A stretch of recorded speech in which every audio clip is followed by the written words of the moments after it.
दोस्तों, आज मैं अरस्तू का पार्ट 2 वीडियो बना रही हूँ, जो अरस्तू के राज्य संबंधी विचार, राज्य की उत्पत्ति, विकास और राज्य के स्वरूप और विशेषताएं हैं, जिसके ऊपर मैं बना रही हूँ।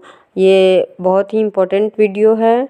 इसे आप अच्छी तरह से पढ़िएगा, देखिएगा और शॉर्ट नोट्स बना लीजिएगा। पसंद आए तो लाइक और शेयर ज़रूर कीजिएगा। अरस्तू के राज्य संबंधी विचार, राज्य की उत्पत्ति और विकास।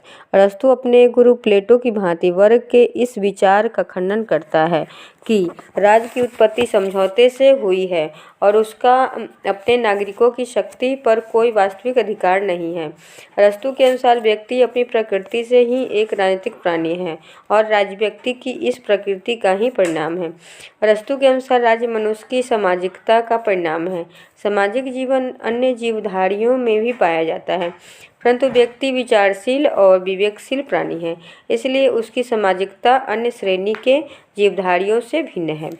यह सामाजिकता मनुष्य की मूल प्रवृत्तियों तथा कुछ विशेष उद्देश्यों पर आधारित है और इसने अनेक स्थितियों से गुजरकर अपना पूर्ण विकास प्राप्त किया है।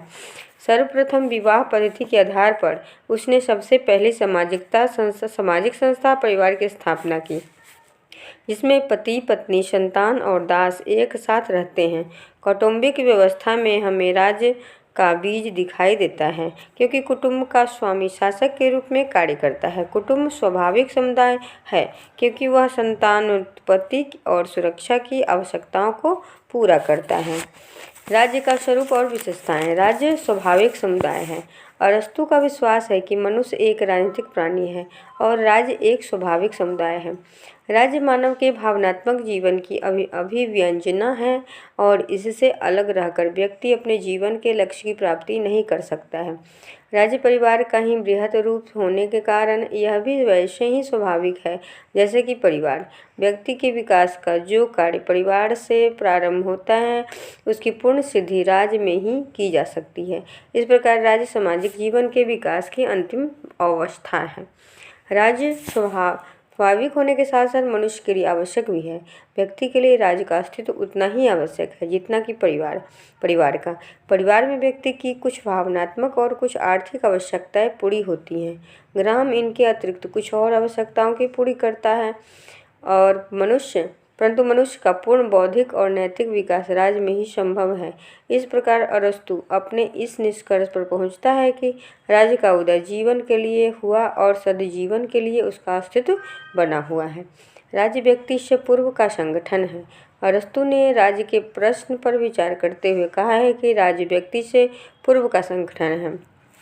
ऐसा कहने में अरस्तू का तात्पर्य यह नहीं था कि ऐतिहासिक दृष्टि से राज्य का जन्म पहले हुआ, बल्कि उसके कहने का अभिप्राय यह था कि मानसिक या मनोवैज्ञानिक दृष्टि से राज्य का जन्म पहले ही हो चुका था। यह कैसे हुआ? इस संबंध में यह कहा जा सकता है कि राज्य एक पूर्ण समुदाय है। व्यक्ति केवल एक तत्व है। पूर्णता पहले आती है, उसके बाद में अलग राज्य इसलिए व्यक्ति से पूर्ववर्ती है।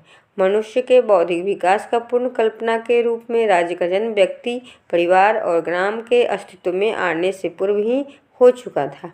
अरस्तू का कहना है कि समय की दृष्टि से परिवार पहले है, परंतु प्रकृति की दृष्टि से राज्य पहले है। इसका तात्पर्य यह है कि राज्य अधिक विकसित है और वह उस बात को अधिक अच्छी प्रकार से व्यक्त करता है जो समाज के भीतर छिपी रहती है। राज्य सर्वोच्च समुदाय है। परिवार, ग्राम और राज्य के सभी विभिन्न प्रकार के समुदाय हैं। प्रत्येक समुदाय की स्थापना किसी प्रकार की अच्छाई या श्रेष्ठता की प्राप्ति के लिए की जाती है। परिवार और ग्राम आदि प्रत्येक अन्य समुदाय का उद्देश्य किसी विशिष्ट तथा हीनतर अच्छाई की प्राप्ति करना है, परंतु राज्य का उद्देश्य सर्वोच्च अच्छाई, हाईएस्ट गुड की प्राप्ति करना है। अतः स्वाभाविक रूप से राज्य समुदायों का समुदाय मात्र ही नहीं है, बल्कि वह सर्वोच्च समुदाय है। राज्य मनुष्य की सामाजिक प्रकृति के विकास की चरम सीमा है और व्यक्ति के भौतिक, बौद्धिक और नैतिक व्यक्तित्व का पूर्ण विकास राज्य के अंतर्गत ही संभव है। इस प्रकार राज्य सर्वोच्च समुदाय है और अन्य सभी समुदाय इसके अंक में लिपटे हुए हैं। राज्य का स्वरूप जैविक है। अरस्तू ने राज्य के स्वरूप की जैविक धारणा को माना है और उसके अनुसार राज्य विभिन्न प्रकार के अंगों से मिलकर बना हुआ एक संपूर्ण सार्वभौम है। व्यक्ति और समुदाय उसके अंग हैं। जिस प्रकार शरीर के अंगों का समस्त महत्व मानव जीवन पर निर्भर करता है, उसी प्रकार व्यक्ति और समुदायों का जो कुछ महत्व है वह सब राज्य के जीवन देने वाली शक्ति के कारण है। राज्य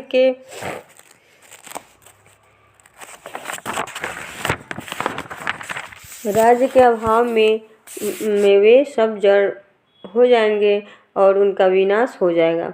व्यक्ति राज्य के सदस्य के रूप में अर्थात राज्य में रहकर ही अपना विकास कर सकता है।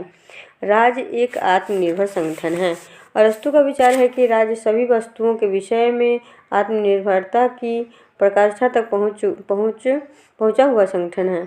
आत्मनिर्भरता का तात्पर्य है समानतः अपनी सभी आवश्यकताएं स्वयं पूरी करने से लिया जाता है। परिवार तथा ग्राम के द्वारा व्यक्ति की भौतिक आवश्यकताओं की पूर्ति आंशिक रूप में ही की जाती है।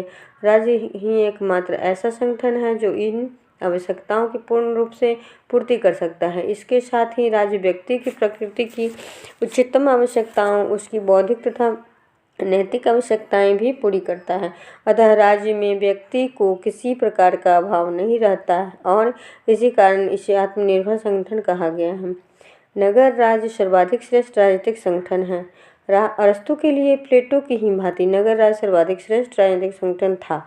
यद्यपि इसके जीवन काल में ही फिलिप ने यूनान के नगर राज्यों का अंतर अपने साम्राज्य की स्थापना की थी, लेकिन अरस्तु ने इन साम्राज्यों के संबंध में बिल्कुल भी विचार नहीं किया। उसने भविष्य में निर्मित राष्ट्रीय राज्यों की भी कल्पना नहीं की है, जो कि नितांत स्वाभाविक था।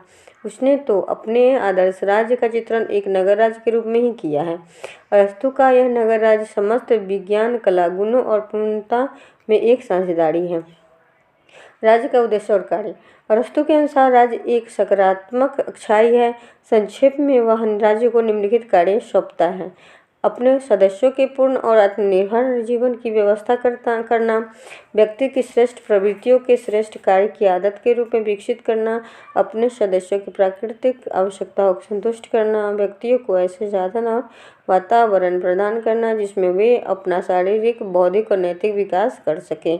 इसका लक्ष्य सर्वोच्च शुभ की प्राप्ति है। तो ये था अरस्तु के राज्य संबंधी विचार का वीडियो, जो आप लोग देख लीजिएगा। नमस्कार।